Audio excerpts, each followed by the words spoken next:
और मृत्यु जीवन के दो अटल सत्य हैं जिनका सामना इस पृथ्वी पर मौजूद हर इंसान को करना होता है। जीवन, जन्म और मृत्यु के इन्हीं दो पड़ावों के बीच घटने वाली कहानी है और जीवन और मृत्यु का यह खेल हजारों करोड़ों वर्षों से चल रहा। लेकिन हाल ही के वर्षों में जन्म की प्रक्रिया को तो विज्ञान ने प्रभावित करने की क्षमता दिखाई है, लेकिन मृत्यु वैसे ही आती है जैसे अब तक आती रही है। इसलिए आज हम इस बात का विश्लेषण करेंगे कि क्या अब मृत्यु और उससे जुड़ी प्रक्रियाओं में भी बदलाव संभव है। जब किसी की मृत्यु हो जाती है तो अलग अलग परंपराओं के अनुसार उसकी अंतिम क्रिया की जाती है और इसे इस दुनिया से विदाई दी जाती है। जो हिंदू धर्म को मानते हैं वो दाह संस्कार करते हैं। दूसरे धर्म के लोग जैसे ईसाई या मुस्लिम वो शव को कब्र में दफना देते हैं। लेकिन कभी आपने सोचा है क्या मरने की इन प्रक्रियाओं को भी आज के मुताबिक बनाया जा सकता है?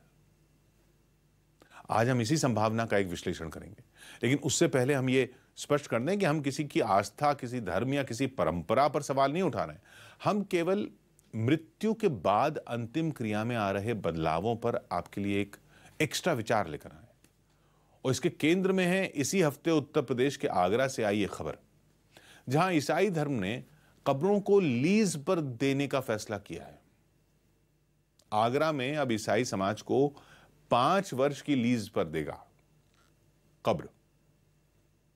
मरने वाले के परिवार से इस बारे में लिखित सहमति ली जाएगी। 5 वर्ष के बाद उस कब्र को किसी और को अगले 5 वर्ष के लिए दे दिया जाएगा। आगरा में 4 ईसाई कब्रिस्तान हैं, जिनमें कई कब्रें ऐसी हैं जो अंग्रेजों के जमाने की हैं। ऐसे में इन पुरानी कब्रों को खोदकर दूसरे शवों को दफनाने के काम में लाया जा सकेगा। शवों को दफनाने की प्रक्रिया सदियों से चलती आ रही है। यह इंसानी इतिहास की सबसे पुरानी परंपराओं में एक है। करीब 1 लाख वर्ष पहले इंसानों को दफनाने का इतिहास मिलता है। इसकी शुरुआत मिस्र से किए जाने का दावा किया जाता है, जब इंसान को कब्र में दफनाने की प्रक्रिया शुरू हुई थी। हर वर्ष पूरी दुनिया में 5.5 से 6 करोड़ लोग मरते हैं। इनमें करीब आधे यानी 2.5 से 3 करोड़ लोगों को दफनाया जाता है। दफनाने के लिए जमीन की जरूरत पड़ती है। कभी ना कभी तो यह जमीन भी खत्म होगी, कभी ना कभी तो जगह कम पड़ेगी और वो कम पड़ने लगी है। आगरा अकेला इसका उदाहरण नहीं है। दुनिया में बहुत सी जगहों पर कब्रिस्तान की जमीनों को लेकर यही समस्या है। ब्रिटेन और कई यूरोपीय देशों जैसे Italy, Germany, Spain, Greece, Hong Kong, Singapore जैसे विकसित देशों में भी शवों को दफनाने की जगह कम पड़ने लगी है। कोविड के दौरान लोगों ने इस समस्या को और करीब से देखा, जब बड़ी संख्या में लोगों की जानें गई और कब्रिस्तान से लेकर शमशान घाट तक पर जगह कम पड़ने लगी। फिलीपींस की राजधानी मनीला में तो यह हाल है कि वहां कब्रिस्तान पर लोगों के घर बने हुए हैं, या यूं कहें कि लोगों के घरों में कब्रें आ गई हैं, क्योंकि न दफनाने के लिए जगह है, न ही रहने के लिए। ऐसे में लोगों ने कब्रिस्तान में ही अपने घर बनाने शुरू कर दिए। सवाल यह है, क्या मृत्यु के बाद की जाने वाली क्रियाओं को भी अब प्रकृति को ध्यान में रखते हुए बदलने का समय आ गया है? क्या अब इन प्रक्रियाओं को भी ज्यादा इको फ्रेंडली बनाया जाना चाहिए? क्योंकि एक सच यह भी है कि इस दुनिया में जमीन भी सीमित है। ताबूतों, दाह संस्कार में जिन पेड़ों की लकड़ियों का इस्तेमाल होता है वो भी तेजी से कम हो रहे हैं।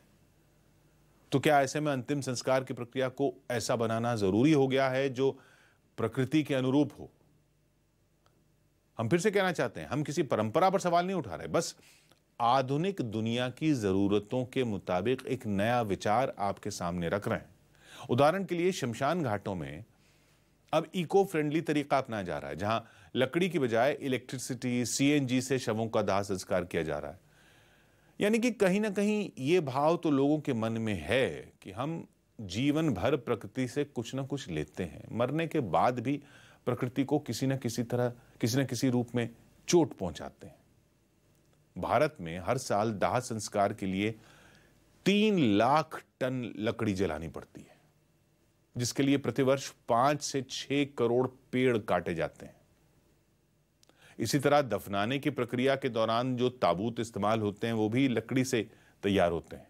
प्रकृति को पहुंचने वाले इस नुकसान को कम करने के लिए इटली में एक अनूठा प्रयोग किया जा रहा है। इसे आप पूरी तरह इको फ्रेंडली अंतिम संस्कार भी कह सकते हैं। इस प्रोजेक्ट का नाम है कैप्सुला मुंडी।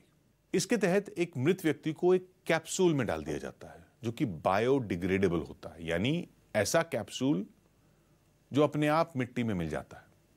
कैप्सूल में शव को रखा जाता है, उसके साथ उसमें कुछ बायोडिग्रेडेबल मटेरियल डाला जाता है और अंत में उसे जमीन के नीचे दबा दिया जाता है।